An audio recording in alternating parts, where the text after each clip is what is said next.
জানেন কি, সর্বশক্তিমান হয়েও কেন পাশা খেলায় পাণ্ডবদের দুর্দশা দেখে মৌন ছিলেন ভগবান শ্রীকৃষ্ণ? তিনিই সৃষ্টিকর্তা, তিনিই এই জগতের নাথ, আর তিনিই সর্বশক্তিমান। তার ইচ্ছাতেই এই জগৎ সংসার চলছে। তাহলে কেন পাশা খেলায় পাণ্ডবদের দুর্দশা ঘটতে দিলেন শ্রীকৃষ্ণ? কেন ভরা রাজসভায় দ্রৌপদীর অপমান হতে দিলেন তিনি?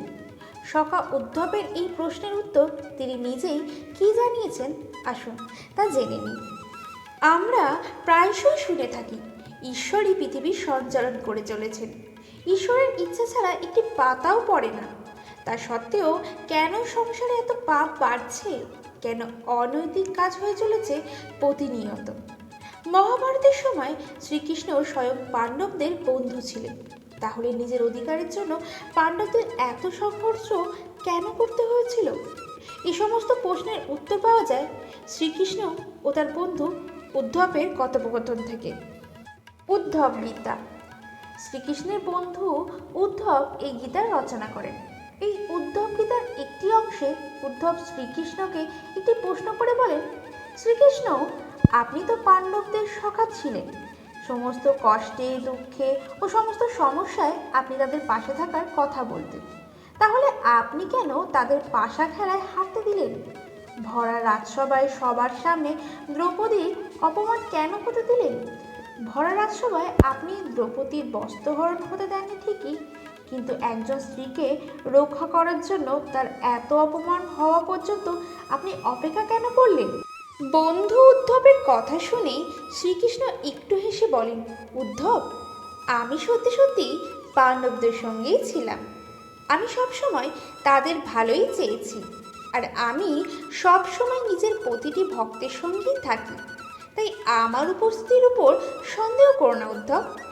যুধিষ্ঠির ও দুর্যোধনের মধ্যে শুধু একটিই পার্থক্য ছিল, আর শুধু সেই কারণেই ভুল পথে চালিত হওয়া সত্ত্বেও দুর্যোধন জয়ী হন আর যুধিষ্ঠির হেরে যান। এরপর উদ্ধব শ্রীকৃষ্ণকে জিজ্ঞেস করে বলেন, শ্রীকৃষ্ণ, আপনি যদি যুধিষ্ঠির সঙ্গেই ছিলেন, তাহলে অন্য কোনো কিছুর প্রয়োজনীয়তা কেন ছিল? আর কী বা ছিল সেই পার্থক্য? তখন শ্রীকৃষ্ণ উত্তরে বলেন, এই পার্থক্য ছিল বিবেকের। দুর্যোধন পাশা খেলতে জানতেন না, কিন্তু সে নিজের বিবেক ব্যবহার করে বলেন যে তার তরফ থেকে শকুনি খেলবেন। পাণ্ডবরাও এই খেলা জানতেন না, কিন্তু তারা স্বয়ংই তা খেলতে বসেন। ভেবে দেখো উদ্ধব, যুধিষ্ঠির যদি নিজের বুদ্ধি ব্যবহার করে বলতেন যে এই খেলা তাদের তরফ থেকে আমি খেলবো, তাহলে পাশা কার অনুযায়ী পড়তো? শকুনির ইচ্ছা মতো, নাকি আমার ইচ্ছা মতো? সব কথা শুনে উদ্ধব শ্রীকৃষ্ণকে বলেন, বেশ, মেনে নিলাম যে পাণ্ডবরা আপনাকে নিজেদের খেলায় সম্মিলিত করেনি, কিন্তু আপনি নিজের শক্তিতে পাশা পাল্টে দিতে পারতেন না? এই কথা শুনে শ্রীকৃষ্ণ বলেন, উদ্ধব, আমি এমনটা ঠিকই করতে পারতাম, কিন্তু কিভাবে করতাম? পাণ্ডবগণ আমাকে নিজের প্রার্থনায় বেঁধে নিয়েছিলেন। আমার থেকে লুকিয়ে পাশা খেলতে চাইছিলেন তারা। তারা ভেবেছিলেন তিনি জানতে পারবেন না যে তারা কি করছেন। তারা আমাকে নিজের প্রার্থনায় বেঁধে নিয়ে বলেন, যতক্ষণ পর্যন্ত না আমরা আপনাকে স্মরণ করছি, আপনি আসবেন না। এবার বলো উদ্ধব, আমি কি করব? কি করে ভিতরে চলে যেতাম তখন?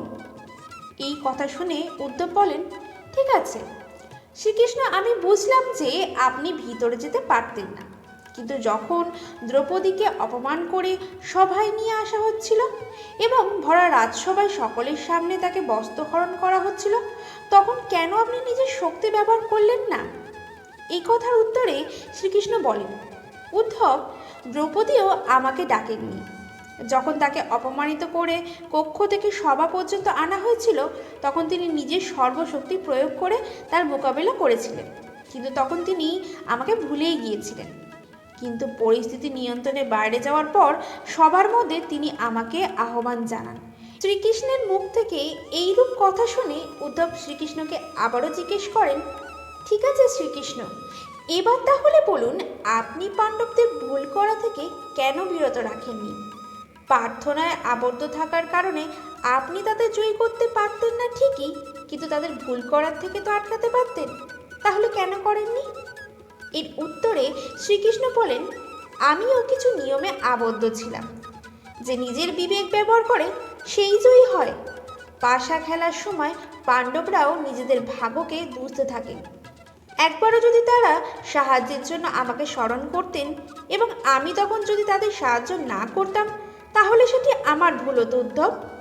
এরপর শ্রীকৃষ্ণকে উদ্ধব পরবর্তী প্রশ্ন জিজ্ঞেস করে বলেন, বিবেকে যদি সমস্ত কিছু হয়, তাহলে আপনি কি ব্যক্তির সঙ্গে শুধুমাত্র তার কর্মের লেখাজোখার জন্য রয়েছেন?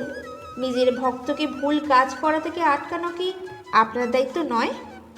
এই কথা শুনে শ্রীকৃষ্ণ বলেন, কোনো ব্যক্তি যে কোনো কাজ করার সময় মনে রাখবেন যে আমি সব সময় তাদের সঙ্গে রয়েছি এবং সবই দেখছি। তখন তা জানা সত্ত্বে কি তারা ভুল কাজ করতে পারবেন? মানুষ তখনই ভুল কাজ করে যখন সে লৌকিকতা হারিয়ে আমাকে ভুলে যায় এবং আমার উপস্থিতিকে উপেক্ষা করে। ভগবান শ্রীকৃষ্ণের মুখ থেকে এইরূপ কথা শুনে উদ্ধব ভগবান শ্রীকৃষ্ণকে বলেন, আপনি খুব গভীর কথা বললেন শ্রীকৃষ্ণ। এটি ঠিক, যখন ব্যক্তি মনে মনে স্থির থাকবে যে আপনি তার সঙ্গে রয়েছেন, তখন তারা কোনো ভুল কাজ করতেই পারে না।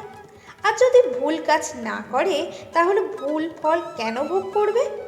আমার সমস্ত প্রশ্নের উত্তর দেওয়ার জন্য আপনাকে ধন্যবাদ জানাই শ্রীকৃষ্ণ। আজকের ভিডিওটি এখানেই শেষ করলাম।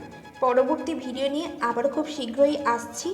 এই চ্যানেলের ভিডিওগুলি যদি আপনাদের ভালো লাগে, সেটা কমেন্ট করে জানাতে ভুলবেন না। একটি লাইক করে কমেন্ট করে চ্যানেলটিকে সাবস্ক্রাইব করতেও ভুলবেন না। ভালো থাকবেন।